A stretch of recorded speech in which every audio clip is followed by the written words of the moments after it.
Doctor Yunus আজকে যে বাংলাদেশের রাষ্ট্রপ্রধান, প্রধান উপদেষ্টা, বেটা কয়দিন আগে ছিল ডজন মামলার আসামি। এই যে কিছুদিন আগে হে বেটা ছিল মামলার আসামি, হেরে কইছিল পদ্মা নদীতে চুবাইতে হইব মোট কয়বার, কইছে টুকটুক করে 2 বার চুবাইতে। এবং ডক্টর ইউনূস এক সাক্ষাৎকারে বলছে যে আমার 2 বার চুবাইতে বলছে, তবে আবার বেশিক্ষণ যেন না রাখে, মইরা যেন না যায়, এই জন্য বলছে আবার তুলে লাই টুস করে। ও বেটার বিরুদ্ধে বিশাল বিশাল বড় বড় মামলা দিল। যখন আদালত উনি হাজিরা দিতে গেছে, কারেন্ট দিছে অফ করে, লিফট আর ওঠে না, 8 তলায় হাঁটাইয়া তুলছে। বেটার বয়স 84। আদালতের এজলাসে দাঁড় করে কাঠগড়ে দাঁড় করে রাখছে, এ বুড়া বেটারে হাঁটাইয়া তুলছে। কত মামলা, অভাব নাই। আচ্ছা, ডক্টর ইউনূস আজকে বাংলাদেশের প্রধান উপদেষ্টা, মানে প্রধানমন্ত্রীর মর্যাদা। বলুন তো হে কি 4 মাস আগে এটা কল্পনা করছিল? বরং হের কল্পনায় আসছিল যে আল্লাহ জানে জেল কয় বছর কাটাবে। কারণ যে বড় বড় মামলা দিছে, হে বরং ঘুমে সেপরা খাইয়া উঠতো মাঝে মাঝে, জেলখানা তিনি গেছে। আর আল্লাহ কয় না না, আমি তোমাকে কোথায় বসাবো? আজীব আজীব আজীব। তুতিল মুলকা মান তাশা ওয়া তানজিউল মুলকা মিম্মান তাশা। যারা ক্ষমতায় ছিল তারা ভেবেছিল এমন শক্ত শেয়ার লড়েই না, কঠিন শেয়ার, একবারে পুলিশের কনস্টেবল থেকে সেনাবাহিনী প্রধান পর্যন্ত আমার লোক আমার লোক, একবারে চকিদার থেকে শুরু কইরা সচিব পর্যন্ত 15 বছরে বসাইছি আমার লোক। এই জন্য আমার একে সরা কিসের আন্দোলন, তাই ঘোষণা করছে ভিশন 2041 করছিল নি 2000 কত 2000 কত, এখন চলে কত? এর মানে টার্গেট আরো 15 বছর, 3 নির্বাচন। তাদের নেতা তো বলছে কিসের আন্দোলন করবা, এবছর না ওই বছর, মানুষ বাঁচে। কথাগুলোর ভিতরে আপনারা কি শিক্ষা পান, কি বোঝেন? তারা বুঝাতে চেয়েছে আমরা সরব না। আল্লাহ বলে জিনা 45 মিনিটের বেশি সময় আমি আর দিব না। আমার বন্ধু, ইসলামের পক্ষে আপনারা আসেন, আমরা যাই। আমার আল্লাহ যদি পছন্দ করে বাংলাদেশকে কোরআনের জন্য, তাহলে কম লোকের আন্দোলনেও ইসলামের বিজয় হয়ে যেতে পারে। তবে আমরা স্বপ্ন দেখছি ইনশাআল্লাহ। এবার বাংলাদেশের ইসলামওয়ালারা আমরা কিছুটা স্বপ্ন দেখছি, আগে কিছুটা হতাশ ছিলাম। এবার আমরা বুঝেছি যে না, হতাশ হইয়া লাভ নাই, বরং আল্লাহর কাছে ভালো করে যদি আমরা চাওয়া শুরু করি আর আল্লাহকে রাজি করাতে পারি, একটু মাথা তুললে এক ধাক্কায় ইসলাম চলে আসতে পারে ক্ষমতায়। আল্লামা সাঈদী কি আসলে খুনি ছিলেন? উনার মতো মানুষ ধর্ষণকারী হতে পারে? কিন্তু ওই মামলা দিয়ে ওনাকে 13টা বছর জেলে রাখলো। শুধু জেলে রাখে নাই, আল্লামা সাঈদী রাহিমাহুল্লাহকে মিথ্যা অপবাদ দিয়ে মামলা দিয়ে ফাঁসির অর্ডার দিয়েছিল। ওনার মামলার রায় যেদিন হলো, সেদিন 100-র কম বেশি মানুষ শহীদ হয়ে গেছে। তখন ইন্ডিয়ার দালাল রাম এবং বাম ঘেঁষাই সরকার, তারা আদালত বাংলাদেশে তারা বসাইছে। এই আদালতের বিল্ডিং ছিল বাংলাদেশে, রায় লেখা হয়েছে নয়া দিল্লিতে। এই রায়গুলো বাংলাদেশে লেখা হয়নি, এগুলো ওখান থেকে জাস্ট পাঠাইতো আর ওনারা এটা রিরাইট করে দিয়ে দিত। আপনারা বিচারপতি নিজামুল হকের স্কাইফি কেলেঙ্কারির সে ভিডিও কল ফাঁস হওয়া আপনারা শুনে থাকবেন, যে সেখানে নিজামুল হক বলেছে কথোপকথনে সিনহার সাথে, বিচারপতি সিনহার সাথে, যে সরকার পাগল হয়ে গেছে, তারা একটা জেনতেন রায় চায়। এতে বোঝা যায় যারা বিচারক তারা নিজেরা রায় দেয় নাই, বরং তাদের মুখ দিয়ে রায় শোনানো হয়েছে, ঠিক না? তাদের হাতে রায় লেখানো হয়েছে। আল্লামা জুনায়েদ বাবুনগরী রহমতুল্লাহি আলাইহির মতো বয়োবৃদ্ধ বয়োজ্যেষ্ঠ আলেমটাকে রিমান্ডে নিয়ে 2টা হাঁটু অচল করে দিয়েছে। কি জুলুম কি অত্যাচার গেল 15-15.5 বছরে। 5 মে শাপলা চত্বরে কত আলেমের বুকের রক্তে মাটি রঞ্জিত হয়েছে। এই 15-16 বছরে মোট কত হাজার আলেমের জেল হয়েছে, তার কোনো হিসাব আমাদের জানা নাই। আল্লাহর গোলাম হয়ে আপনি মানুষের কাছে যান, মুখে বলছেন শুধু তোমার কাছে চাই, ইয়াকা নাস্তাইন, তোমার কাছে শুধু চাই। চাইলেন পীরের কাছে, খাজা বাবার কাছে, তাহলে কথার সাথে কাজের মিল নাই। ইবাদত করবেন আল্লাহর, অথচ মসজিদে আল্লাহর ইবাদত সেজদা দিয়া সেই লোকটা আবার মাজারে গিয়েও সেজদা দেয়, এমন লোক বাংলাদেশে আছে না নাই? সে শুধু আল্লাহর ইবাদত করলো না সাথে আরেকজনেরও করলো? ও প্রিয় ভাইরা, ইবাদত শুধু আল্লাহর হবে। এখন ইবাদত কি, এটা না বুঝার কারণে আজকের মাহফিলে যারা আছেন তারাও অনেকে পেছ লাগাইছেন জীবনে।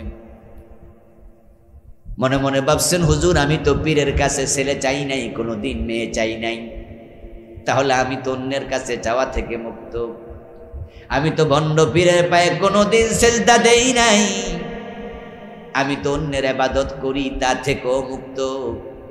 কিন্তু বলুন তো, ইবাদত অর্থ যদি হয় আনুগত্য, ইবাদত অর্থ যদি হয় আদেশ মেনে নেয়া, ইবাদত অর্থ যদি হয় চাকরি করা, গোলামি করা, তাহলে নামাজ পড়ো, এটা কি ইবাদত নয়? কেন? আল্লাহ বলছে পড়ো, তাই তার কথা আনুগত্য করা ইবাদত। তিনি বলছেন রোজা রাখো, ইবাদত, কারণ তিনি বলেছেন তার আনুগত্য, এটাই ইবাদত। আবার যখন ঘুম থেকে উঠবেন ফজরের টাইমে, উঠেই দেখলেন সূর্য উঠতেছে, তখন নামাজ পড়বেন না, বিরত থাকবেন? কারণ প্রিয় নবী আল্লাহর পক্ষ থেকে আমাদেরকে মেসেজ জানাইছে, সূর্য যখন ওঠে তখন নামাজ পড়া যাবে না। তখন আল্লাহর এই আদেশটা মেনে আনুগত্য করে নামাজ না পড়ে বিরত থাকাটাও ইবাদত। রমাদানে রোজা রাখলেন, এটা ইবাদত। কিন্তু ঈদের দিন যখন আসলো তখন কি রোজা রাখা যাবে? না। রাসূলুল্লাহ বলেছেন 5 দিন রোজা রাখবে না। ঈদুল ফিতরের দিন, ঈদুল আদহার 4 দিন, 10 তারিখ, 11 তারিখ, 12 তারিখ, 13 তারিখ, মোট কয় দিন? এখন ঈদের দিন যদি কেউ রোজা রাখে সওয়াব হবে না গুনাহ হবে? কারণ সে আল্লাহর ইবাদত করে নাই। ইবাদত মানে শুধু রোজা নয়, নামাজ নয়। ইবাদতের মূল মর্ম হলো আল্লাহর কথা মেনে চলা। তাই তো আপনি সূর্য ওঠার সময় নামাজ পড়লে গুনাহ হবে, ইবাদত হলো না। ঈদের দিন রোজা রাখলে গুনাহ হবে, ইবাদত হলো না। তাহলে বাংলাদেশের লোকেরা ইবাদত বলতে যা বোঝে নামাজ, রোজা, হজ, যাকাত, তাসবিহ, তাহলিল, জিকির, আজকার, পর্দা, পুশিদা, হালাল হারাম বেঁচে চলা, এই বুঝটা অসম্পূর্ণ। যদি নামাজ ইবাদত হতো তাহলে সূর্য ওঠার সময় পড়লে গুনাহ হবে কেন? রোজা যদি ইবাদত হতো তাহলে ঈদের দিন রাখলে গুনাহ হবে কেন? ইবাদত তো ভালো জিনিস। আসলে ইবাদত মানে নামাজ নয়, রোজা নয়। যেমন মাগরিবের ফরজ কয় রাকাত, কেউ যদি 4 রাকাত পরে 1 রাকাত বাড়াইয়া দেয়, ইবাদত হবে তো? এই নামাজ পড়ছে, এটা কিন্তু ইবাদত নয়। ইবাদত মানে হলো আনুগত্য, দাসত্ব, চাকরি, গোলামি। এবার আল্লাহর ইবাদত বলতে যদি আপনি আনুগত্য বুঝেন, গোলামি বুঝেন, আদেশ মানা বুঝেন, নামাজ পড়লেন যে আল্লাহর অর্ডারে, চোর ধরে হাত কাটো এমন অর্ডার কোরআনে আছে না নাই? এই অর্ডার মানছেন কয়দিন? বরং এখানে আপনার আমার রবের অর্ডার হলো আস-সারিকু ওয়াস-সারিকাতু ফাকতাউ আইদিয়াহুমা। চোর নারী হোক পুরুষ হোক, হাত কেটে দাও। কিন্তু ডক্টর কামাল মিয়া যখন সংবিধান লিখে, ব্রিটিশ আইন সংবিধানে ঢুকাইছে, ঢুকাইয়া সে আইন লিখেছে চোর ধরা পড়লে জেলখানায় পুরাইয়া দাও। এখন ডক্টর কামালের আদেশ হলো চোর ধরে জেলে দাও, আমাদের আল্লাহর আদেশ হলো চোর ধরে হাত কেটে দাও। এক্ষেত্রে আমরা আনুগত্য করছি 53 বছর আল্লাহর না ডক্টর কামালের। তো যদি আপনি ডক্টর কামালের আদেশ মানেন, আল্লাহর ইবাদতকারী কেমনে হলেন? বললেন হুজুর, না আল্লাহর ইবাদত না করলে কি মসজিদে নামাজে গেছি নাকি?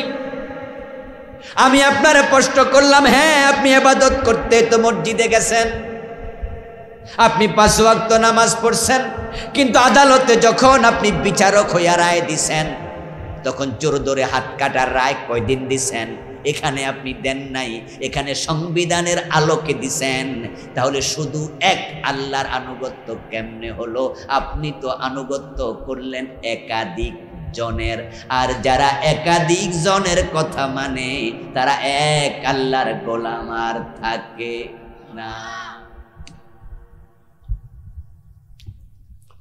ওয়াকাদা রাব্বুকা আল্লা তা'বুদু ইল্লা ইয়্যাহ।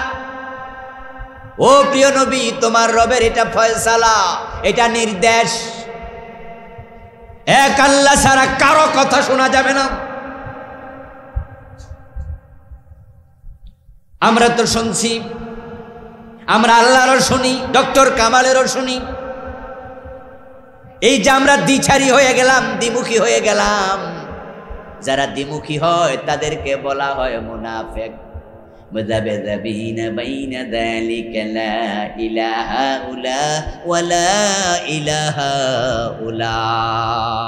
ওদের চরিত্র কেমন হবে? আল্লাহ বলতেছে যারা মুনাফিক তারা দ্বিমুখী হয়ে যায়, তারা এদিকেও না ওই দিকেও না, বরং সবার সাথে তাল মিলায়।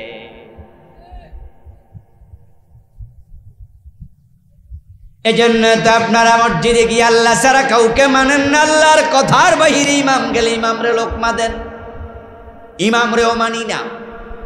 ইমাম যদি জোহরের নামাজ 2 রাকাত পড়ার পরে আত্তাহিয়াতু না পড়ে, বরং তিনি 2 রাকাত পরে সোজা হইয়া দাঁড়ায়া যায়, আমরা সবাই দাঁড়িয়ে যাব না লোকমা দেব? ওই ইমাম যদি আপনার বাবা হতো ছাপ দিতেন? ওই ইমাম যদি আপনার পীর সাহেব হতো,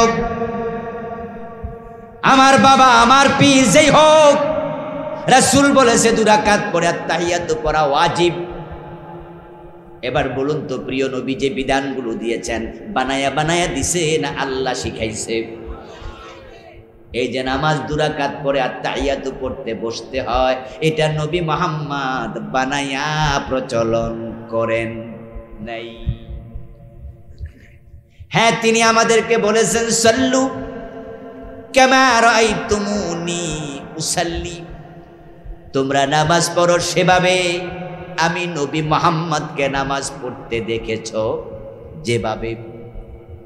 এখন 2 রাকাত পরে আমি বসেছি, আত্তাহিয়াতু পড়েছি, তোমরাও পড়ো।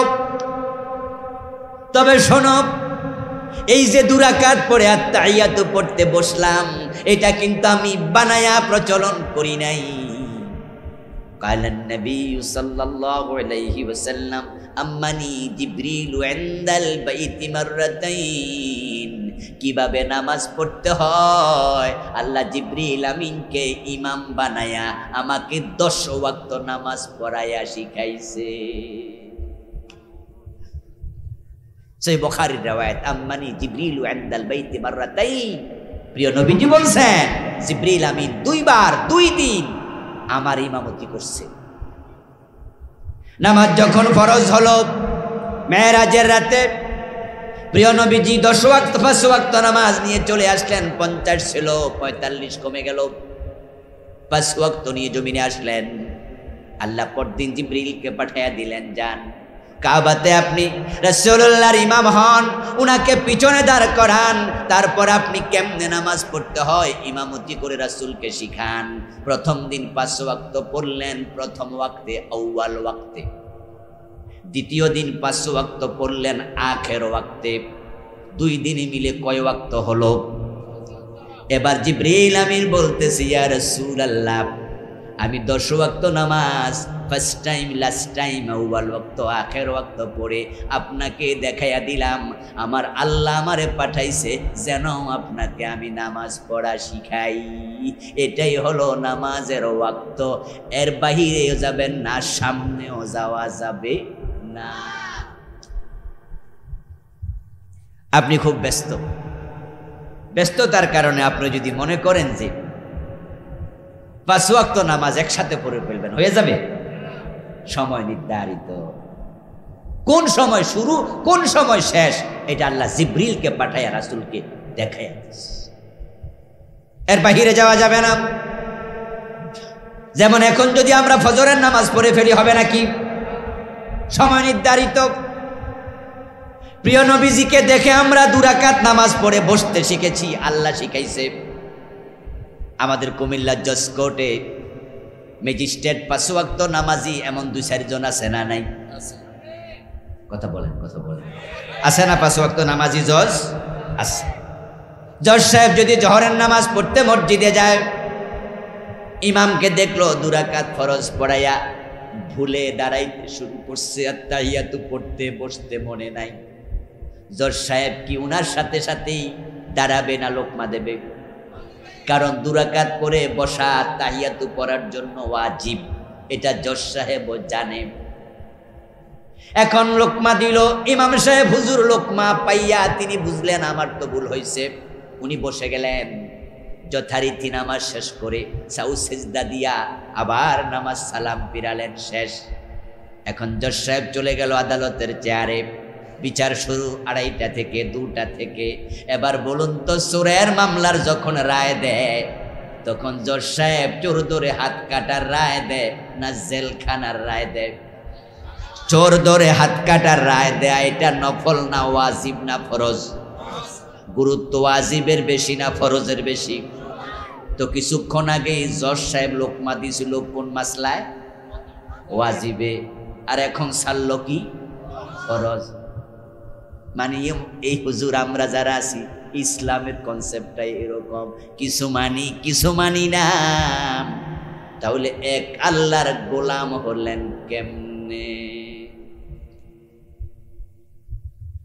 এজন্য আল্লাহর গোলাম যারা হবে তারা একমুখী হবে, দ্বিমুখী হবে না। দ্বিমুখী হয় মুনাফিকেরা, তারা এখানেও আছে ওখানেও আছে। আলহামদুলিল্লাহ, আল্লাহর কিছু বান্দা বাংলাদেশে আছে, ছিল, যারা বলে জীবনের কোনো ক্ষেত্রে এক আল্লাহ ছাড়া কারো আইন মানি না। এমন কথা বলার 2-4 জন এখানেও আছে না? কারো কথা মানি না, কারো আইন জেলে নিবানেও আল্লাহ ছাড়া কারো আইন মানা যাবে না। এ ঘোষণার কারণে ফাঁসি দিবাম, ফাঁসির রশিতে ঝুলতে রাজি, আল্লাহর সাথে কাউকে শরীক বানাতে রাজি নয়।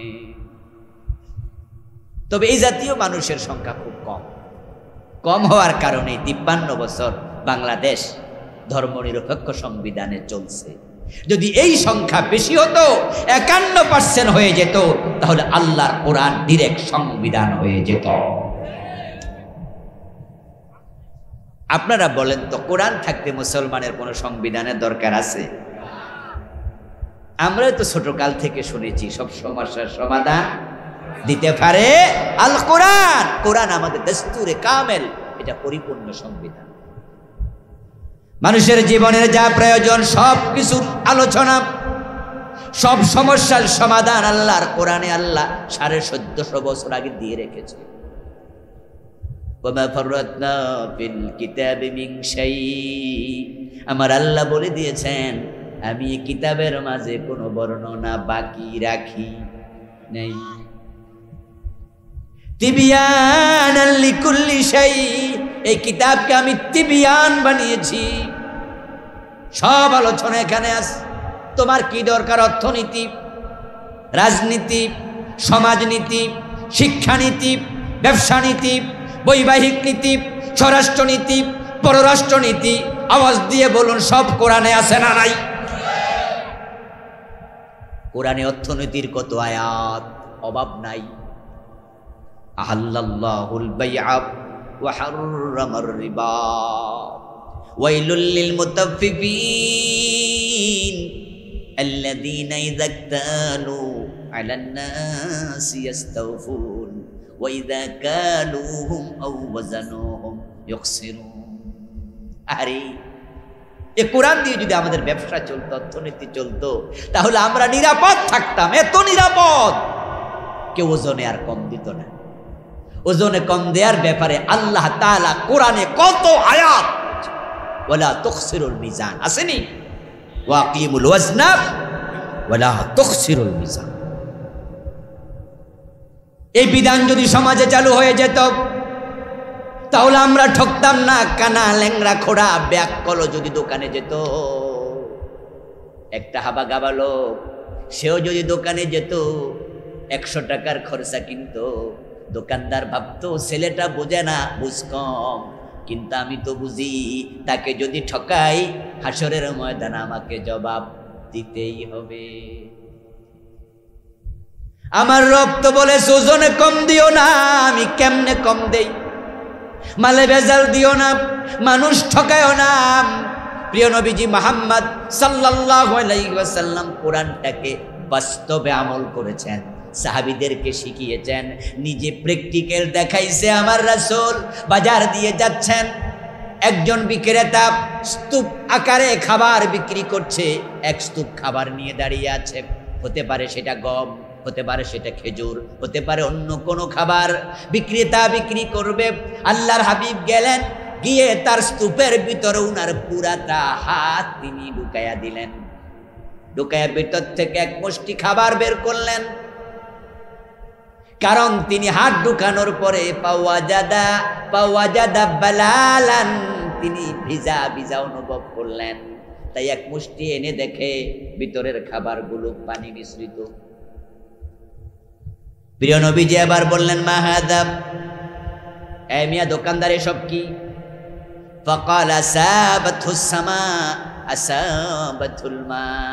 ও বেটা জবাব দে হুজুর, বৃষ্টি হয়েছিল তো গত রাতে, তাই এর মাঝে কিছু বৃষ্টি পড়েছে।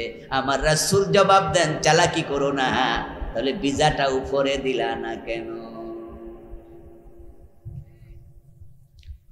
চালাকি করে জবাব দিও না, বৃষ্টি হয়েছে, আসাবাতুস সামা, আকাশটাকে পেয়েছে, আমি বুঝেছি বৃষ্টি হয়েছে। কিন্তু তুমি যদি উপরে দিতা, তাহলে ক্রেতা বুঝতো তোমার মালে ভেজা এবং শুকনা দুইটা আছে। কিন্তু শুকনা গুলা উপরে দিলা, ভিজা গুলা ভিতরে দিলা, এই চালাকি কেন করলে? এবার শোনো, মান গাশশানা ফালাইসা মিন্না। রাসূলুল্লাহ মূল নীতি বলে দিলেন, যে মানুষকে ধোঁকা দেয় সে আমার উম্মত থাকে না। আরে ইসলামে কি নাই? কি নাই? সব আছে। কিন্তু আমরা কি করলাম? আমরা মসজিদে ইসলাম মানি, মসজিদের বাহিরে আর। অথচ আপনি এবং আমি ইবাদত করব শুধু আল্লাহর। ইবাদত মানে আনুগত্য, গোলামি, চাকরি। এখন চাকরি কয় ঘন্টা করবেন? সময়সীমা কত? দুনিয়া যখন মানুষ 10,000, 20,000, 50,000, 1 লাখ এই টাকার বিনিময়ে চাকরি আমরা করি, স্কুলে করি, মাদ্রাসায় করি, গার্মেন্টসে করি, ব্যাংকে করি। আমরা যখন চাকরিতে যাই, আন্তর্জাতিক নিয়ম হলো চাকরির সময় হলো 8 ঘন্টা। কিন্তু আমরা যে আল্লাহর চাকরি করলাম, গোলামি করলাম, এ গোলামির সময়সীমা হলো ওয়াবুদ রাব্বাকা হাত্তা ইয়াতিয়াকাল ইয়াকিন। তোমার মৃত্যু আসা পর্যন্ত রবের গোলামি করতেই থাকো। ওমা খালাকতুল জিন্না ওয়াল ইনসা ইল্লা লিয়াবুদুন। আমি তোমাকে মানুষ বানিয়েছি। শোনো, যতদিন তুমি মানুষ থাকবা, আমার গোলামির বাহিরে এক কদমও দিও না। মানুষ থাকবা যতক্ষণ, গোলামি করবা ততক্ষণ। যদি কখনো নিজেকে মনে করো তুমি অমানুষ, আর গোলামি দরকার নেই। তুমি পশু, গোলামি করো না। মানুষের মাঝে কিছু কিন্তু পশু আছে, উলাইকা কাল আনআম বাল হুম আদাল। আল্লাহ কয় কিছু আছে পশু, পশুর চেয়ে আরো খারাপ, ওদের গোলামি লাগবে না। হুজুর মসজিদে ওয়াজ করতেছে, এই মুসল্লিরা নামাজ কাজা করবেন না, নামাজ যদি কাজা করেন তাহলে 80 হুকবা জাহান্নাম। দেখ মুসল্লি জিজ্ঞাসা করতেছে, হুজুর 80 হুকবা কি জিনিস?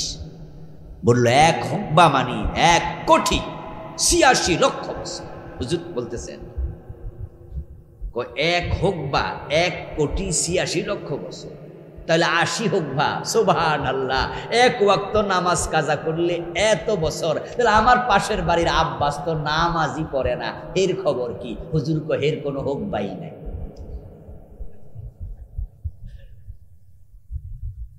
যারা আল্লাহর গোলামি করবে না, নিজেকে পশু মনে করবে, নিজেকে তারা অমানুষ মনে করবে, তাদের ব্যাপারে আমাদের আজকের আলোচনাই না, ঠিক না? আলোচনা হলো তাদের জন্য যারা আংশিক ইসলাম মেনে নিজেকে আল্লাহর গোলাম ভাবছে, তাদের ভুল ভাঙ্গাতেই হবে। ওয়াকাদা রাব্বুকা আল্লা তা'বুদু ইল্লা ইয়াহ, তোমার রবের এটা সিদ্ধান্ত, তার ইবাদত ছাড়া কারো ইবাদত করবা না। এখন কিছু মানুষ আছে শুধু এক আল্লাহর কথা মানতে রাজি হবে না, ওদেরকে আল্লাহ তাআলা বলেন এমনটি যারা করবা আমার জমিনে থাকার অধিকার তোমাদের নেই। সূরা রহমানে আল্লাহ বলেছে, যারা পারেন আমার সাথে একটু তেলাওয়াত করেন, ইয়া মা'শারাল জিন্নি ওয়াল ইনসি ইনিসতাতা'তুম আন তানফুযু মিন আকতারিস সামাওয়াতি ওয়াল আরদি ফানফুযু লা তানফুযুনা ইল্লা বিসুলতান। এবার সবাই পড়ুন, ফাবিআইয়ি আলা'i রাব্বিকুমা তুকাযযিবান। সুবহানাল্লাহ পড়ে। আল্লাহ তাআলা বলছে, ও মানুষেরা, ও জিনেরা। আল্লাহ মানুষ এবং জিনকে কেন ডাক দিল? কারণ কিছুক্ষণ আগে তো আমি আয়াত পড়ছি, আল্লাহ তাআলা বলছেন আমি মানুষ এবং জিনকে কেন বানাইছি? আমারে। ওয়ামা খালাকতুল জিন্না ওয়াল ইনসা ইল্লা লিয়াবুদুন, মানুষ এবং জিন ইবাদতের জন্য বানাইছি, তাই তাদেরকে ডাক দিয়া বলেন আমি আল্লাহর আইন মেনে পুরা জীবন চালাতে যারা রাজি নও, আমি আল্লাহ বলছি আমার আকাশ এবং জমিনের সীমা থেকে বেরিয়ে যাও। আপনাদের নিমসার এলাকায় বিল্ডিং ভাড়া দেয়, দূর থেকে এসে ভাড়া থাকে, এমন লোক কি 2-4 জন আসেনি? আচ্ছা তাহলে আছে। গ্রামে গঞ্জে তো কমই থাকে, কুমিল্লা শহরে তো অ্যাভেলেবেল না। 10 তলা বাড়িতে অনেক ভাড়াটিয়া থাকছে, বাড়িওয়ালা থাকে একটা প্লাটে, আর বাকি 10টা প্লাট 15টা প্লাট ভাড়া দিয়া রাখে। আচ্ছা আমরা যারা বাড়ি ভাড়া দেই বা বাড়িতে ভাড়া থাকি, বাড়িওয়ালার কিছু আইন আছে না? প্লিজ কথা বলেন, আসেনি? আসেনি? দেখবেন যে বাড়িওয়ালা আপনার সাথে ভাড়া দেওয়ার সময় কমিটমেন্ট করবে, বসবে, চুক্তি, ওয়াদা নেবে, কথা বলবে। আপনারা বলবে যে ভাই আমার বাড়িতে থাকলে ভাড়া দিতে হবে মাসে 10,000 টাকা, তবে ভাড়াটা আপনি সপ্তাহের 7 তারিখের ভিতরে দিয়ে দিবেন, এবং আমার সার্ভিস চার্জ দিতে হবে এত টাকা। ভাই আমার বাড়িতে কিন্তু অবৈধ কোনো ব্যবসা করা, অনৈতিক কোনো কাজকর্ম করা যাবে না। আমার বাড়িতে থাকলে কারেন্ট বিলটা আপনি নিজে দেবেন, আমার বাড়ির গ্যাস বিলটা না হয় আমি দিলাম। দেখবেন যে আপনার সাথে কিছু তার টার্মস এন্ড কন্ডিশন। আমার বন্ধ জমিনটা আল্লাহর, তা নিয়ে আমাদের কারো দ্বিমত নাই। আকাশটা আল্লাহর, তা নিয়ে দ্বিমত নাই। বাতাস আল্লাহর, তা নিয়ে দ্বিমত নাই। আলো আল্লাহর, তা নিয়ে দ্বিমত নাই। এখন আল্লাহর জমিনে, আল্লাহর আসমানের নিচে আলো বাতাস খাইয়া যদি আপনি এখানে বসবাস করতে চান, আকাশের মালিক কিছু কন্ডিশন দেবে না বুঝি? আপনার মাগনা দেবে না। আরে ভাই মাগনা, মা অত সন্তানকে মাগনা দেয় না, দোয়াও বিপরীতে কিছু খেদমত করা লাগে। যে ছেলে খেদমত করে এই ছেলে দোয়া পায়, যেটা খেদমত করে না এটা কি খেদমত ওলার মতো দোয়া পায়? ভিক্ষুক ভিক্ষা চায়, ভাই ভিক্ষা দেন। ভিক্ষুক বলছে ভিক্ষা দেন, তো এখন যে ভিক্ষা দিব ওর কাছে টাকা নাই আর কি, তো হালকা বিরক্ত হয়েছে, বিরক্ত হয়ে বলতেছে আরে যা তো বেটা। একাধিকবার চাইছে আর বিরক্ত হয়েছে, যা তো ভিক্ষা দিব না, যা। তো ভিক্ষুক আবার এগিয়ে গিয়ে কয়, এই মিয়া, ভিক্ষা কি মাগনা দেন, সওয়াব পান না? সামনে যেমনি ধমক দিয়ে আমার তারাই দিলেন, মনে হয় যেন ভিক্ষাটা মাগনা দেন। আচ্ছা এবার আপনারা বলুন তো, ভিক্ষা দিলে যদি সওয়াব না পাওয়া যেত, আমরা কি সবাই ভিক্ষা দিতাম? আর বিনিময় ছাড়া কিচ্ছু হয় না, তো কিচ্ছু হয় না। ও মানুষ এবং জিনেরা, আমার আকাশ এবং জমিনের সীমানা থেকে বেরিয়ে যাও। যদি আমার আইন মেনে তোমার থাকতে মনে না চায়। এবার আল্লাহ বলেন, কই যাবেন? মঙ্গল গ্রহে যাবেন, চাঁদের দেশে যাবেন। ওই মঙ্গল গ্রহের মালিককে যাবেন, কই যাওয়ার জায়গা নাই, তাই তিনি বলে যাইতে পারবা না, যেখানে যাবা রাজত্ব তো আমার, সুতরাং আমার জমিনে থাকতে হলে আমার আইন মানতেই হবে। আল্লাহর ইবাদত যে করতে চায় তাকে সিদ্ধান্ত নিতে হবে, একমুখী হওয়া লাগবে, দুমুখী হওয়া যাবে না। বাংলাদেশের লোকদের ইবাদতে ঘাটতি খুব নাই, আলহামদুলিল্লাহ। হ্যাঁ আছে, হয়তো আমরা নামাজ কালামে কিছু ঘাটতি করি, কিন্তু আল্লাহর ইবাদত যে করা লাগবে এটা নিয়ে দ্বিমত করে না। কিন্তু বাস্তব জীবনে শুধু আল্লাহর ইবাদত করতে গিয়ে অনেক গাফেল, আর যারা গাফেল হবে তারা আখিরাতে নাজাত পাবে না। হাশরের ময়দানে আল্লাহ তাআলা যখন মানুষের হিসাব নিতে শুরু করবেন, তখন তিনি একটি ঘোষণা দেবেন। ঘোষণাটা হলো সহিহ মুসলিমে এসেছে, কালান নবী সাল্লাল্লাহু আলাইহি ওয়াসাল্লাম, ইয়াকুলুল্লাহু আযজা ওয়া জাল, আনা আগনা শুরাকাই আনিশ শিরক, মান আমিলা আমালান ওয়া আশরাকা মাইয়া গায়রি তারাকতু। আল্লাহ বলবে, শোনো দুনিয়ার মানুষেরা, তোমরা যারা আমার সাথে ইবাদতের সময় অন্যকে শরীক করছো, তাদের সাথে আজকে আমার কোনো সম্পর্ক নাই। তা আপনি যে আইন মানতে গিয়ে মানুষেরও মানলেন, আল্লাহরও মানলেন, পেছ লাগাইয়া দিলেন। এখন কেউ কেউ মনে মনে বলবেন যে হুজুর, এই আল্লাহর আইনের এসব ওয়াজ না কইরা একটু নামাজ নিয়ে কিছু কনছে, এটা কইলেও মানুষের লাভ আছে। রোজা নিয়ে বলেন, জিকির আজকার নিয়ে কন, আল্লাহর আইন বাংলাদেশে হয় নাই, হওয়ার সম্ভাবনাও নেই। এই জাতীয় কথা বলার লোক আছে না দুই চারজন? বলে আল্লাহর আইন বাংলাদেশে হবো না। এই আল্লাহর বান্দা, আপনি আল্লাহর আইনের পক্ষে না? বলে হ্যাঁ হ্যাঁ, তো আসেন। জামু আপনারা একটু আগে এলো। ইসলাম ওয়ালার পক্ষে ভোট দেয় না। জিজ্ঞাসা করলে একটা খোড়া যুক্তি দেয়, ভোট ফসায় লাভটা কি? এমন লোক আছে কিনা? বলে ভোট ফসায় লাভ কি? হুজুর ইসলামের পক্ষেই তো আছি, ভোট দিতাম, তা আপনারা আমি ভোট দিলে ফাঁস করবেন, কয়টা ভোট পাইবেন? বলে না, বলে না, কয় ভাই ইসলামের পক্ষে আমি আসি, তো ভোট দেন না কেন? ভোট দিলে লাভ কি? ফাঁস করবেন? তো ফাঁস যেহেতু করবেন না, ভোট ফসায় লাভ কি? ও দোস্ত আমার, আজকের ওয়াজ শুনে কালকে ইসলাম কায়েম হয়ে যাবে, ব্যাপারটা এত সহজ নয়, এটা আমি বুঝি। কিন্তু নামাজ রোজার ওয়াজ রাইখে এই ওয়াজ কেন করি? এই ওয়াজটাই তো বেশি করি, যেখানে যাই চান্স পাইলে ওয়াজ করি।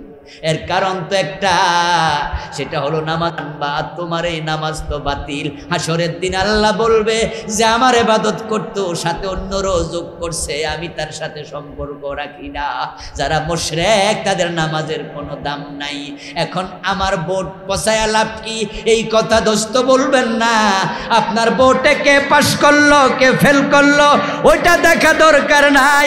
ইসলামের পক্ষে ভোট দিয়া আপনি ঈমান হেফাজত করে বুঝাইলেন, আমার ভোটে ইসলাম আসুক আর না আসুক, আমি বেঈমান হয়ে মুশরিক হয়ে মরতে চাই না।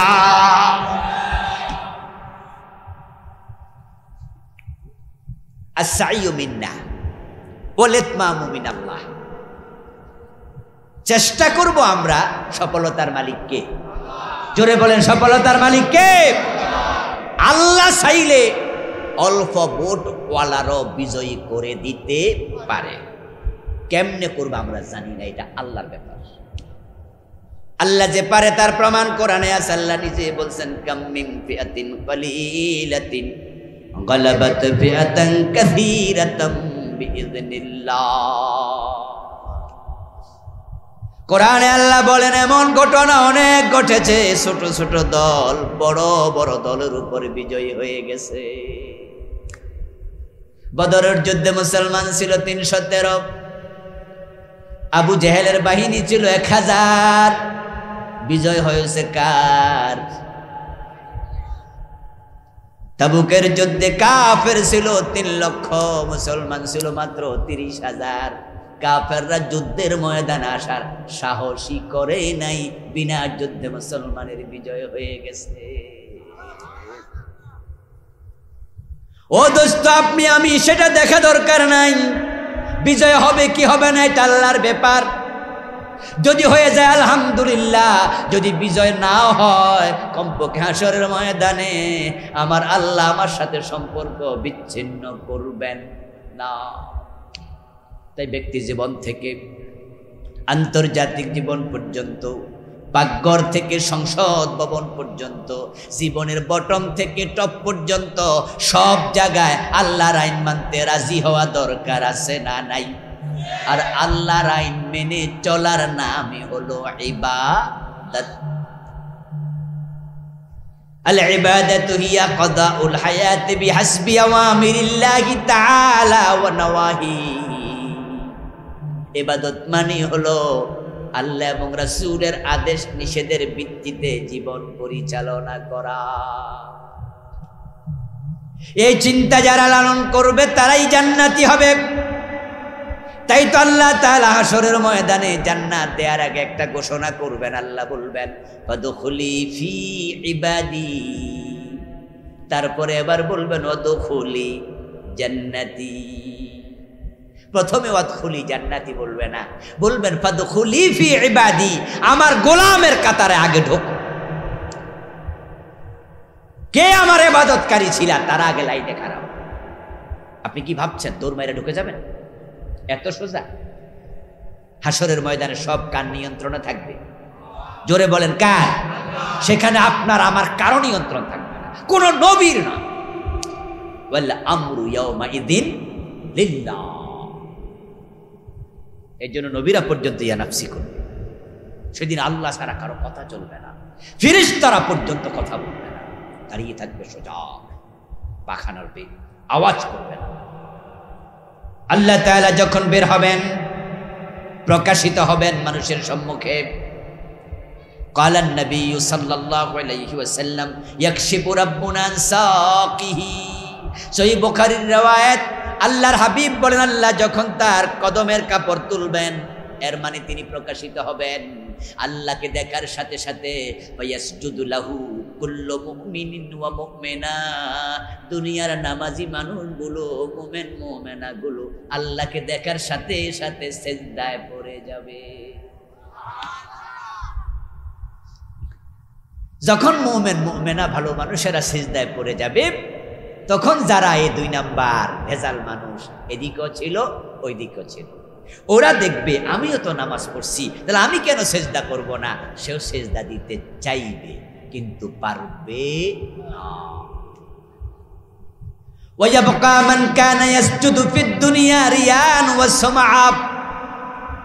প্রিয় নবীজি সাল্লাল্লাহু আলাইহি ওয়াসাল্লাম বলেন, লোক দেখানোর জন্য যারা নামাজ পড়তো তারাও সিজদা দিতে চাইবে। ফায়াযহাবু লিয়াসজুদা ফায়াউদু যহরুহু তাবাকান ওয়াহিদা। তারা জোহরে আছে আসরে নাই, মাগরিবে আছে এশায়ে নাই, জুমায় আছে ওয়াক্তিয়া নাই, এমন সাপ্তাহিক নামাজি আছে না নাই? জুমার দিন দেখবেন যে মসজিদে লোকে জায়গাই হয় না, আর ফজরের টাইমে 1.5 কাতা। ঢাকার মসজিদগুলোতে দেখা যায় জুমার দিন 2 তালা 3 তালা। আমার মসজিদ, আমি জুমা পড়ে উত্তরা এক মসজিদে 2 ওয়াক্ত 2 জুমা, সাভারে এই আপনার সাইনবোর্ডে পড়ে 2 জুমা। উত্তরার মসজিদ 5 তলা, 12:30টার ভিতরে ক্লোজ, রাস্তাঘাট বেড়ে। আর সাইনবোর্ড এটা নতুন হচ্ছে, আইরি বাবা মুসল্লি কারে কয়। বাইতুল মুকাররমে গেলে দেখবেন উত্তর গেট দক্ষিণ গেট মুসল্লি আর মুসল্লি, রাস্তায় পর্যন্ত মুসল্লি।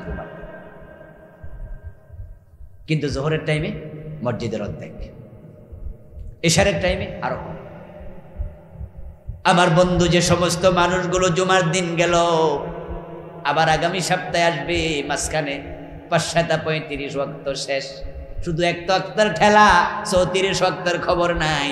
সে দেখবে সব মানুষ সেজদায় গেল, তাই রাসূল বলে সেও সেজদা দিতে চাইবে, কিন্তু আল্লাহ তার মেরুদণ্ডের হাড্ডি কাঠের মতো শক্ত বানাইয়া দেবে। সেজদা দিতে চাইছিল, সেজদা দিতে পারে নাই, কারণ সেদিন সবকিছু নিয়ন্ত্রণ করবেন কে?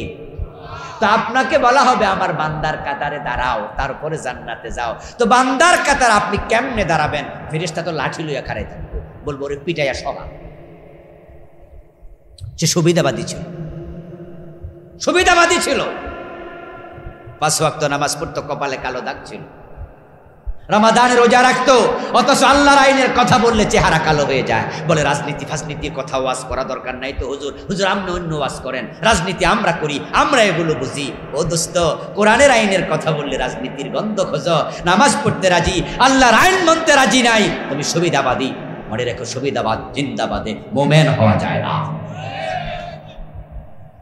আল্লাহর আইনের কথা আমরা বলি, তোমরা তো মানোই না।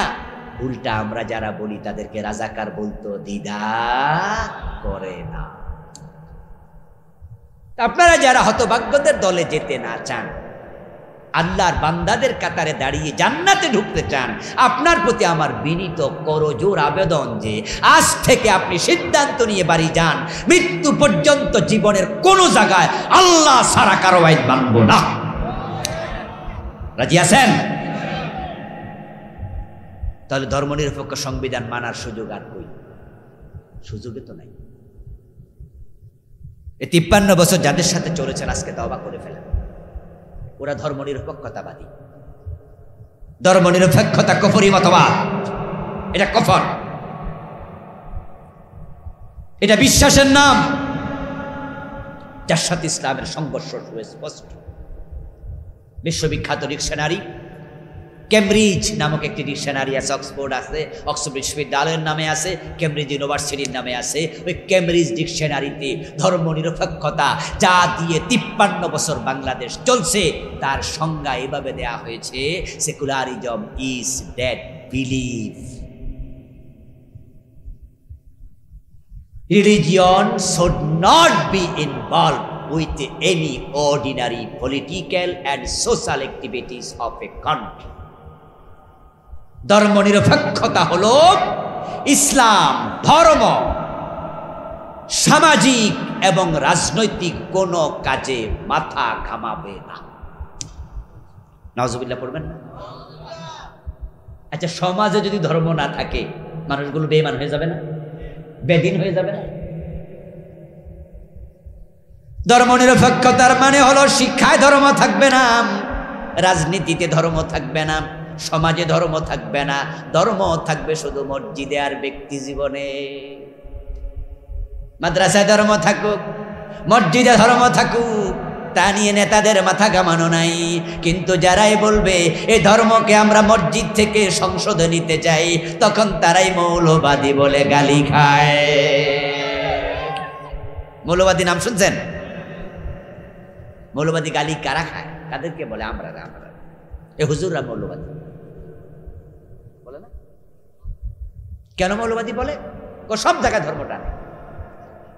আচ্ছা, সব জায়গায় ধর্ম লাগবে এই নির্দেশটা কোরআনে আছে কিনা? উদখুলু ফিস-সিলমি কাফা, আল্লাহ বলে ইসলামে পরিপূর্ণ ঢোকো। আর কায়দা আল্লাহ বলছেন আল-ইয়াউমা আকমালতু লাকুম দীনাকুম ওয়া আতমামতু আলাইকুম নি'মাতি ওয়া রাদিতু লাকুমুল ইসলাম দীনা। আমি ইসলামকে পরিপূর্ণ করেছি। আচ্ছা, কোরআন সংবিধান এটা মানুষ জানে না কয়জন? সবাই জানে। ইসলাম পরিপূর্ণ জীবন ব্যবস্থা বাংলাদেশের কোন মুসলমান জানে না? সবাই জানে। কিন্তু মানতে আসলে প্রবলেম কি? প্রবলেম হলো নিজের। সেটা হচ্ছে ইসলাম যদি আসে পরিপূর্ণ জীবনে, তাহলে তো চোর ধরে হাত কাটার আইনও আসবে। আর ওই টুপিদারিওয়ালা ধর্মনিরপেক্ষ নেতারা ভাবে যদি চোর ধরে হাত কাটা শুরু হয় তাহলে অনেক নেতার হাতই থাকবে না। কারণ এই দেশে গম চোর, ডাল চোর, ডাব চোর, মুরগি চোর, ছাগল চোর, তারা দেশের যত টাকা চুরি করেছে নেতারা চুরি করেছে তার চেয়ে লক্ষ গুণ বেশি।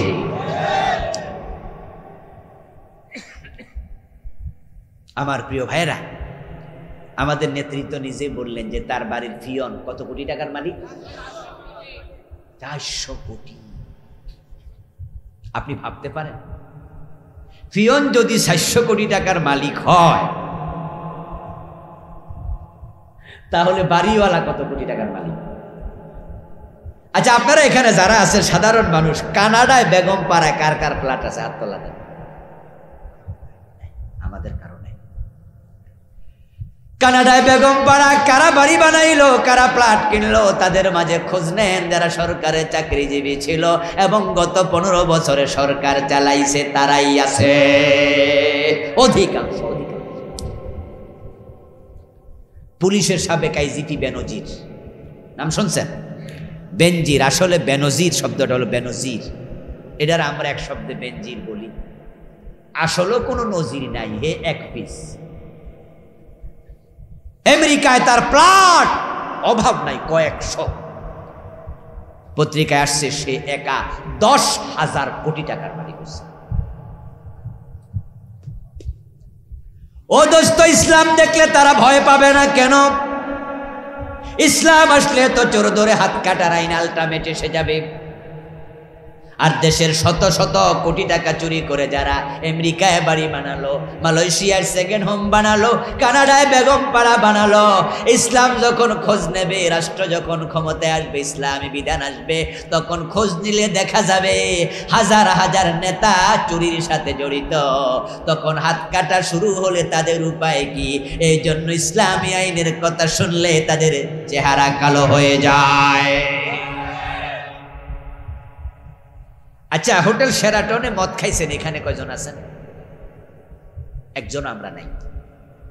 আরে হোটেল শেরাটনে তো যান নাই, মদের বার তো আরো দূর। কিন্তু বলুন তো, হোটেল শেরাটনে মদের বার আছে কিনা এটা জানেন তো? সোনারগাঁয়ে আছে, রেডিসনে আছে। আচ্ছা, এবার বলুন, সে মদের বারে কি কাস্টমার নাই? তো ওগুলা কারা? দেখেন, এই জন্য ওরা এমনিতে মাহফিলে আসলে আমাদের কিছু নেতা আছে, মাইক হাতে পাইলে বক্তৃতা দিতে বলে, আমরা মাদকের ব্যাপারে 0 টলারেন্স নীতি ঘোষণা করেছি। এই যুবকেরা মদ খাইবা না, এই গার্ডিয়ানেরা সন্তানদের ব্যাপারে যত্ন নেন, মাদক যেন ধরতে না পারে, মাদক এক অভিশাপের নাম। আমরা মাঝে মাঝে একবার তন্ময় হয়ে বক্তৃতা শুনি, এ নেতা তো না, মনে হয় ডিরেক্ট ফেরেশতা নামছে। ও দোস্ত, যে নেতা মাদকের বিরুদ্ধে মাহফিলে এসে তো বক্তৃতা দিল, ওই নেতারা আবার বাংলাদেশে মাদকের বিরুদ্ধে একটা অধিদপ্তর বানাইছে, ওইটার নাম দিছে মাদক নিয়ন্ত্রণ অধিদপ্তর। নির্মূল অধিদপ্তর নাম দেয় নাই। কি নাম দিছে? নিয়ন্ত্রণ না নির্মূল? কি বানাইছে তারা? নিয়ন্ত্রণ। আপনারা কি নিয়ন্ত্রণ চান না নির্মূল চান? ইসলাম কি নিয়ন্ত্রণ বলে মাদক না নির্মূল বলে? তো দরকার ছিল মাদক নির্মূল অধিদপ্তর। মাঝে মাঝে দেখবেন রাস্তায় লেখা থাকে, গাড়ি নিয়ন্ত্রণে চালান, স্পিড কমান, নিয়ন্ত্রণ করেন। আমরাও তো ড্রাইভারে বলে, ড্রাইভার নিয়ন্ত্রণে চালা। আচ্ছা, নিয়ন্ত্রণ মানে কি? স্টপ না ধীরে ধীরে? তো ওরা মাদক নিয়ন্ত্রণ অধিদপ্তর বানাইছে, মানে কিছু কিছু খাই। দেখছেননি উদ্দেশ্য কত খারাপ? হেরা ওরা নামে দিছে নিয়ন্ত্রণ, এর মানে হলো বাইরে টাইরে সবাই খাইলে সমস্যা, তাই হোটেল সোনারগাঁয়ে গিয়ে খাই। শেরাটনে অনুমতি আছে, ওখানে বার আছে, লাইসেন্স করা। এবার বলুন তো, সাধারণ জনতা হোটেল শেরাটনে গিয়ে মদ খায় কয়জন? কয়জন হোটেল সোনারগাঁয়ে গিয়ে মদ খায়? কয়জন রেডিসনে গিয়ে মদ খায়? কারা খাচ্ছে? অধিকাংশ নেতা এবং তাদের সঙ্গপাঙ্গরা। আর ওদের কাছে আমরা যখন বলি ইসলাম সব জায়গায় লাগবে, তখন তারা বলে কি রে মৌলবী, এই হুজুর কয় কি সব জায়গায় যদি ইসলাম আসে তাহলে তো মদ খাইলে 80 বেত দেবে। আর 80 বেতের চিন্তা যখন মাথায় আসে, পিঠে হাত দিয়া দেখে নিজের সামরাই থাকবে না। আমার দোস্ত, তাই তারা ইসলামের পক্ষে আসেনি, আল্লাহর গোলামির পক্ষে তারা আসে নাই। আলহামদুলিল্লাহ, আমরা যারা সাধারণ জনতা আছি, আমরা মানুষের টাকা মেরে বিদেশে বাড়ি বানাই না, আমরা মদ খাওয়ার জন্য 5 স্টার হোটেলে যাই না, আমরা তাদের মতো দেশের সম্পদ লুট করি না। যেহেতু আমরা ভালোদের দলে আছি, আজ থেকে তাদের সাথে সম্পর্ক ত্যাগ করে পরিপূর্ণ ভালো হওয়া দরকার আছে না নাই? রাজি আছেন তো ইনশাআল্লাহ? এটা করবেন, এটা করে আজকে বাড়ি যান, তাহলে অনেক দূর আগে গেলেন। এবং ইসলাম ওয়ালা যদি 10 জন থাকে, বলবেন যে আমি 10 জনের একজন। আপনার এলাকায় নাই, 5 জন আছে, 5 জনের একজন হন। বলে আমার এলাকায় মোটেও নাই, তাহলে একা হন, একা হন। নবী ইব্রাহিম কয়জন ছিলেন সাথে? হ্যাঁ, বাপটাও সাথে ছিল। ইব্রাহিম নবী একা ছিল। আল্লাহ সাহায্য আসে নাই? কথা বলেন, আছে? একা ছিলেন, সাহায্য করতে আসছে। বরং উনাকে যখন চরকিতে তুলে নিচে আগুন জ্বালায়া উনাকে ফেলার জন্য চরকি গুড়ানো হচ্ছিল, নবী ইব্রাহিম আলাইহিস সালাম চরকির উপর থেকে নিচের দিকে তাকায়া দেখেন যারা চরকির রশি টানে তাদের মাঝে ওনার বাবা আজরও আছে। এই জন্য একা হয়ে ভয় পাবেন না, টেনশন করবেন না। আমরা মাঝে মাঝে হতাশ হই, বলি যে না, ওই আর মনের লাভ নাই। আরে ভাই, আল্লাহ কি না পারে? নবী মুহাম্মদ সাল্লাল্লাহু আলাইহি সাল্লাম যখন হিজরত করছিলেন, মক্কার লোকেরা বলছে উনাকে আজকে রাতে টুকরো টুকরো করে ফেলা। উনার ঘরের চারিপাশে খাড়াই ছিল না? আমার আল্লাহ বলছে না, আমি হেফাজত। আল্লাহ বের করে নিলেন, 3 দিন লুকাইয়া থাকলেন একটা গুহায়। হিজরতের পথে আল্লাহ দোয়া শিখায়, ওয়াকুর রাব্বি আদখিলনি মুদখালা সিদকিন ওয়া আখরিজনি মুখরাজা সিদকিন ওয়াজআলনি মিন লাদুনকা সুলতানান নাসীরা। আল্লাহ যেখানে নিচ্ছ তুমি সেখানে নেয়ার পরে আমাকে রাষ্ট্র ক্ষমতা দিয়ে সাহায্য করো। দিনহীন বেশে যাচ্ছেন, রাতের আধারে পালিয়ে হিজরত করে নবী মুহাম্মদ আল্লাহর কাছে চাইলেন রাষ্ট্র ক্ষমতা। আল্লাহ রাস্তায় থাকতে দোয়া কবুল করে ফেলেছে, মদিনার লোকদের ভিতরে ভালোবাসা ঢুকাইয়া দিছে। রাসূল মদিনায় পৌঁছতে দেরি, আউস, খাজরাজ, বনু নজির, বনু কুরাইজা, বনু কাইনুকা সব মদিনার লোকেরা মিটিং করে বলে এখন থেকে মদিনার নেতা হবে মুহাম্মদুর রাসূলুল্লাহ। আল্লাহ হিজরতের পথে রাস্তা থেকে ধরে নিয়ে মদিনার প্রেসিডেন্ট বানায়। আল্লাহ পারে কিনা? বলেন আল্লাহ পারে কিনা? নবী ইউসুফ আলাইহিস সালাম রাষ্ট্রপ্রধান হওয়ার আগে কোথায় ছিলেন? নেতা হওয়ার আগে কোথায় ছিলেন? লম্বা সময় জেলখানা। আমাদের আবু নসর আশরাফি ভাই সূরা ইউসুফ থেকে আলোচনা করছে না? আল্লাহ তাআলা নবী ইউসুফ আলাইহিস সালামকে জেলখানা থেকে বের করে রাষ্ট্রপ্রধান বানায়া দিলেন। আমরা আল্লাহর কোরআনের উপরে বিশ্বাস রাখি। আল্লাহর কোরআন সত্য, মিথ্যার কোনো সম্ভাবনা নাই, যার বাস্তবতা আমরা 5ই আগস্ট দেখলাম। আল্লাহ তাআলা বলেছেন 1450 বছর আগে, ইন্নাহু লা ইউফলিহুজ জালিমুন, নিশ্চয় জালেমরা কখনো সফল হবে না।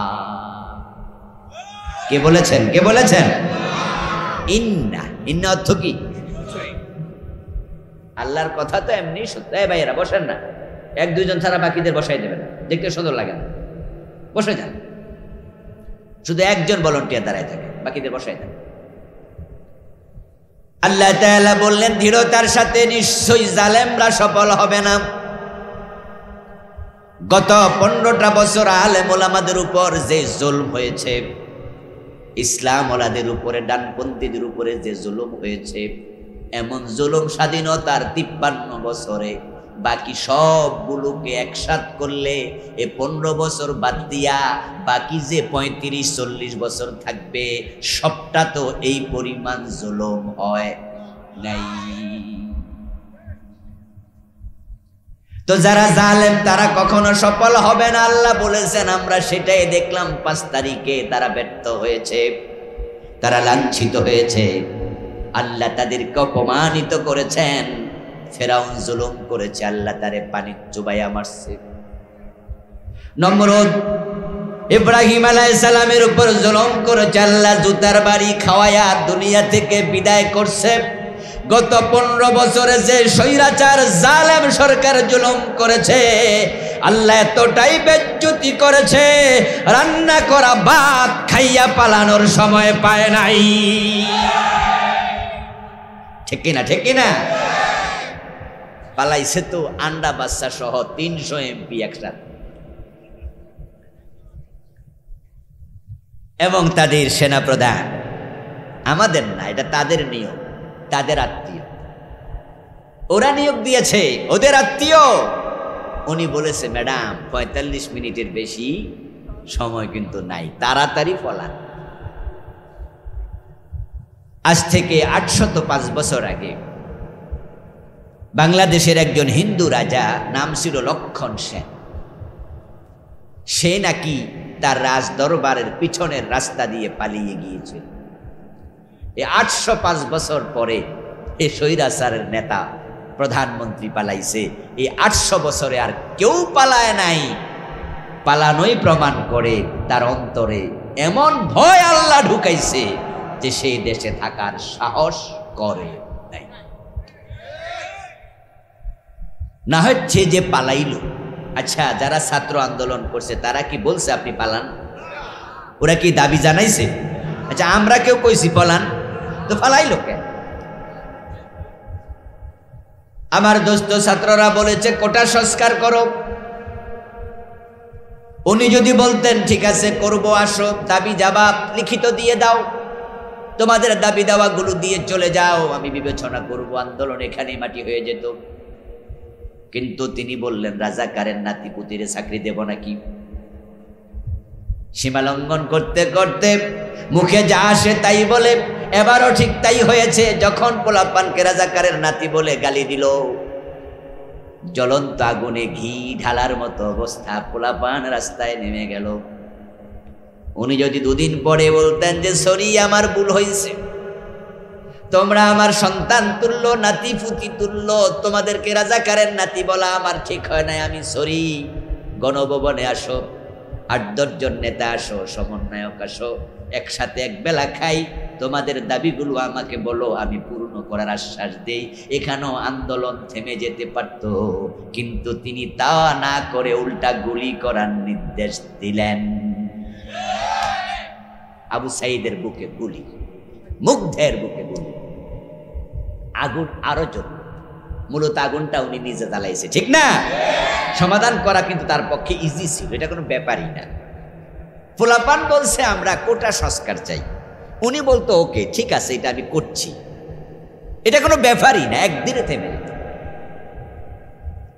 এটা ছিল ঘামাসি, এটা ক্যান্সার ছিল না, কিন্তু ঘামাসি ক্যান্সার হয়ে গেছে, রুগী মরে গেছে। আচ্ছা, আপনাদের ঘামাসি ওঠে না? একজনে কয় আল্লাহ এইভাবে নিব, আসলে ঠিক হয়েছে, কারণ আল্লাহ বলছে জালেম সফল হয় না, ওর জুলুমের কলসি ভর্তি হয়ে গেছে, ঠিক কিনা? কলসি এবার ভর্তি হয়ে গেছে। নিমসার এলাকার মানুষের গায়ে গরমকালে গামাসি ওঠেনি, আমরা এলাকায় গাম্বিসি কয় আনি। এই যে গামাসি ওঠে, আচ্ছা গামাসি লইয়া কেউ হাসপাতালে গেছে কোনোদিন যে ডাক্তার আমার গামাসি উঠছে? এটা কোনো রোগই না, এটা ব্যাপারই না। আওয়ামী লীগের মতো এত শক্তিশালী দল যারা বিএনপির আন্দোলন ঠেকাইয়া দিছে, জামাতের আন্দোলন ঠেকাইয়া দিছে, ওদের বিরুদ্ধে কেউ ডরে আন্দোলনই করে না। ফেল মারতে মারতে এক পর্যায়ে বিএনপি কইছে আন্দোলন হবে, তবে ঈদের পরে। কইছিনি এর মানে হলো দেখতেছে আন্দোলন করে কুলা যায় না। আবার যদি কয় যে আন্দোলন করবো না, মানুষ কবে মিয়া কি করো তাহলে, এজন্য কইছে আন্দোলন হবে, তবে কোন ঈদ এটা আর কয় না, মানে আন্দোলন ফেল। দেখেন খেয়াল করে, এবারের গজবতে আল্লাহতে দিছে তার প্রমাণ। আমাদেরকে এখন ভালো কে রেখেছেন? ইসলাম ওলার আলহামদুলিল্লাহ আমরা এখন বুক খুলে চলি। অগাস্টের 5 তারিখের পরে আজ পর্যন্ত বাংলাদেশে কোনো আলেম অ্যারেস্ট হয় নাই। এই 3 মাস আলেমরা নিরাপদে আছে, ঠিক কিনা? গত 15টা বছর, 15.5 বছর ওদের অনুমতি ছাড়া একটা মাহফিল হতে পারত না। এই মাঠেও তো তারেক মনোয়ার ভাই এসেছে, কত বিশাল বিশাল মাহফিল হয়েছে, কিন্তু পারছে না, মাহফিল করা যেত না, ওদের অনুমতি লাগতো। কেউনুর কাছে যাও, ওসির কাছে যাও, নেতার কাছে যাও, আল্লাহর জমিনে আল্লাহর কথা বলবে, তাদের অনুমতি নিতে হবে। কত বড় জালেম, আল্লাহর জমিনে আল্লাহর কথা বলবে, তোরাকে তোদের কথা অনুমতি নিতে হবে কেন? কিন্তু না, যদি অনুমতি না নেয়, মাহফিল কমিটি অ্যারেস্ট করেছে, এমন ঘটনা এই যে আপনাদের ময়নামতি, ওখানে একটা নতুন মাদ্রাসা হচ্ছে, আমাদের মোল্লা নাজিম ভাই করতেছে, কি নাম জানি, দারুল হুদা কমপ্লেক্স। উনি শখ করলো মাহফিল করবে বক্তাদেরকে নিয়ে, লম্বা একবার একদল বক্তা 5-7 জন দাওয়াত দিল, আমিও মেহমান ছিলাম। মাগরিবের পরে আমি একটু কথা বললাম, এর মাঝে দেখি থমথমে অবস্থা, কানাঘুষা চলছে। কি হয়েছে? স্টেজ থেকে নামার আগে আমাকে স্লিপ দিল, হুজুর আপনি তাড়াতাড়ি শেষ করে দেন, অথচ আমার পরে আর কয়েকজন বক্তা আছে। আমি পরে জানতে চাইলাম ঘটনা কি, বলে পুলিশ আসছে, এসে বলছে যে এই মিয়া এখনই বন্ধ কর, না হয় ধরে নিয়ে যাবো। অফ হয়ে গেল। কত বিশাল প্যান্ডেল তারা করেছে, পরের দিনও মাহফিল ছিল, আর করতে পারে। আমার বন্ধু, আল্লাহর জমিনে আল্লাহর কোরআনের কথা বলতে যারা বারণ করলো, আলেমদের কণ্ঠনালী চেপে ধরলো, তাদের উপর আল্লাহ রাগ হয়ে গেছে। তাই গামাসি থেকে ক্যান্সার, ক্যান্সার থেকে রোগীর মৃত্যু।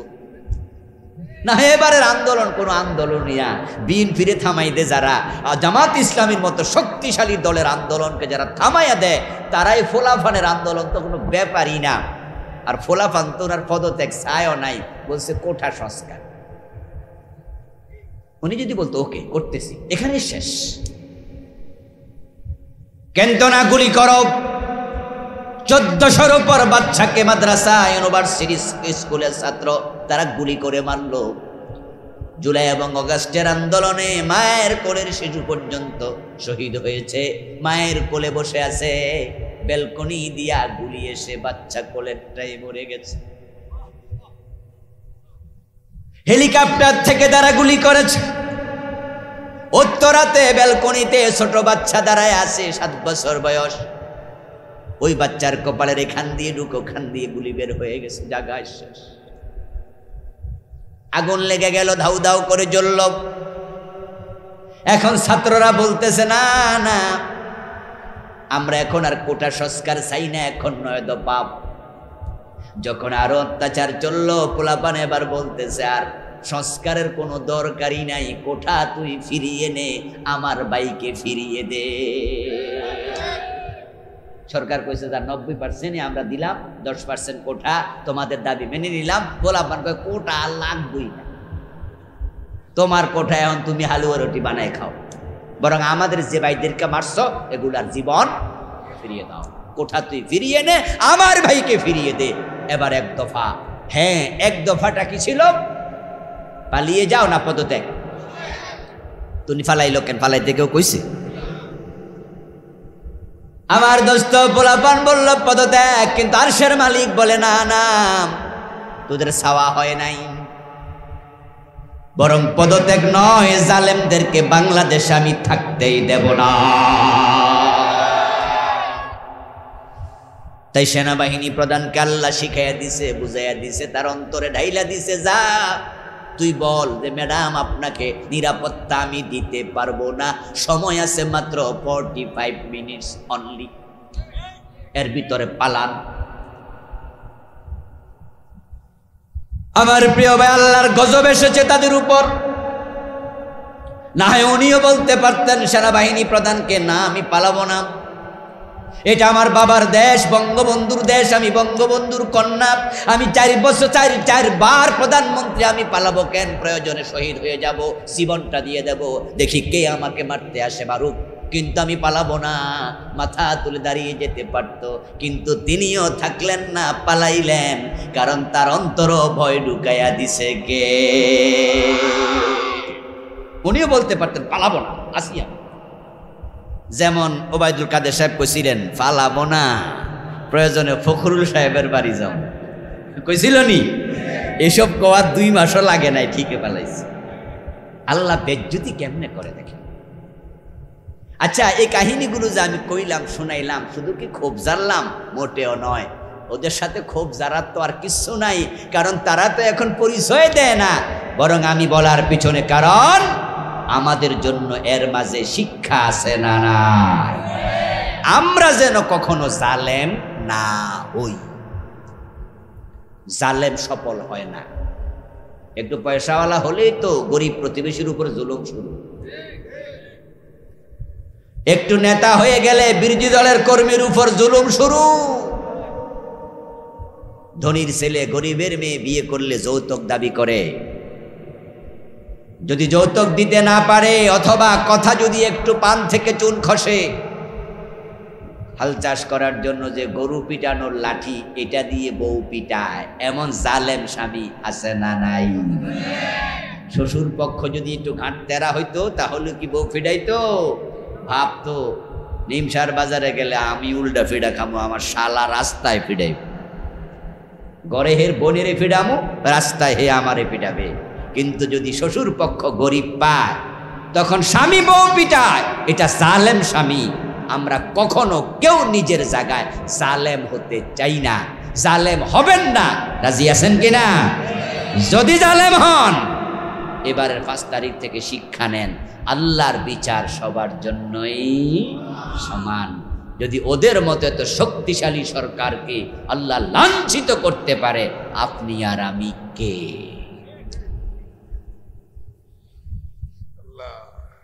প্রিয় ভাইয়েরা, শুন যে আল্লাহ তাআলা আমাদেরকে অগাস্টের 5 তারিখের পর থেকে ভালো রাখলেন। আল্লাহর কোরআনের কথা, তার কোরআনের তার জমিনে নির্দ্বিধায় নিশ্চিন্তে নিঃসংকোচে আল্লাহ তাআলা বলার সুযোগ দিলেন।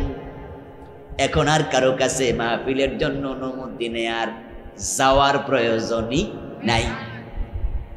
এত সুন্দর উন্মুক্ত সুযোগ আল্লাহ আমাদেরকে করে দিলেন। এই জন্য এবারে সব কাজের কৃতিত্ব একমাত্র কাজ। তাই আমরা সে আল্লাহকে শুরুতে একটু ধন্যবাদ দিতে চাই, শুকরিয়া জানাতে চাই। কালেমাতু শুকর পড়ি সবাই মিলে একবার জোরে জোরে পড়ুন আলহামদুলিল্লাহ। প্রিয় দিনী ভাইরা, আমি আপনাদের সম্মুখে পবিত্র কোরআন মাজিদ থেকে সূরা বানী ইসরাঈলের 23 এবং 24 দুটি আয়াতে কারিমা তিলাওয়াত করেছি। আল্লাহ তাআলা তৌফিক দান করলে এখান থেকে কিছু কথা বলবো ইনশাআল্লাহ। সূরা বানী ইসরাঈলের 23 নম্বর আয়াত 24 নম্বর আয়াত আল্লাহ তাআলা কি বলছেন এবার শুনুন। আল্লাহ তাআলা বলছেন, ওয়াকাদা রাব্বুকা আল্লা তা'বুদু ইল্লা ইয়্যাহু। ও প্রিয় নবী মুহাম্মদ সাল্লাল্লাহু, আপনার রব ফয়সালা করছেন, আপনার রব বিধান ঘোষণা করছেন, আপনার রব তিনি সার্কুলার করছেন, তিনি আইন বিধান প্রণয়ন করছেন। এক আল্লাহ ছাড়া কারো ইবাদত করা যাবে না। ইবাদত হবে শুধু কার? ইবাদত হবে শুধু কার? আমরা সূরা ফাতিহার মাঝেও তো বলি ইয়্যাকা না'বুদু ওয়া ইয়্যাকা নাস্তাঈন। হে আল্লাহ, আমরা শুধু তোমার ইবাদত করি, শুধু তোমার কাছে চাই। এই যে মুখে বললেন আল্লাহর, আবার সূরা ফাতিহার মাঝে নামাজে দাঁড়িয়ে বললেন শুধু তোমার ইবাদত করি। অথচ সেই আপনি ছেলে না হলে আল্লাহর কাছে চাওয়ার বিপরীতে পীর সাহেবের মাজারে যাইয়া খাজা বাবার কাছে হাত পাতেন।